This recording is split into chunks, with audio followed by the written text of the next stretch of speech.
ஹோட்டல்ல ஒரு பெண்ணை பார்த்தேன்டா. அவ எப்படி தெரியுமா சப்பா. டேய் அவ கண்ணு இல்ல, கண்ணு விடுறா. மூக்கு எடுத்துக்க, மூக்கு எடுக்காத, முகத்தை எடுத்துக்கடா. சுத்தி வளர்ப்பாளு எந்த அழகான பெண்ணு. அவ கிட்ட நிக்க முடியாதுடா. கிட்ட என்னடா தூரவே நிக்க முடியாதுடா.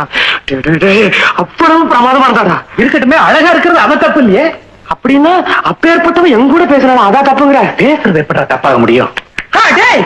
அவன் என்ன பார்த்து ஐ லைக் யூ, உங்களை எனக்கு ரொம்ப பிடிச்சிருக்கு அப்படின்னு சொன்னாடா.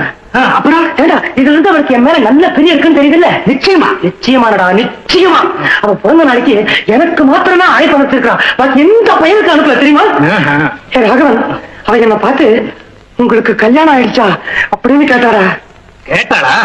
சரமா கேட்டுட்டு சும்மாதான் கேட்டேன் அப்படின்ட்டாடா. சிரிச்சு மழுப்பிட்டாளாக்கா?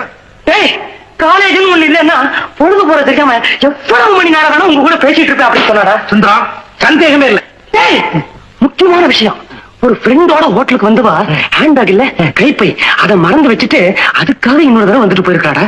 தனியா தானே வந்தா? ஆமா, நெட்ட தடிய வெளியே விட்டுட்டா.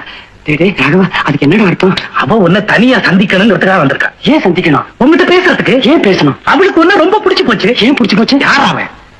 அவ உன்னை காதலிக்கிறான். டேய் இன்னொரு தடவை சொல்லு. அவ உன்னை காதலிக்கிறாடா.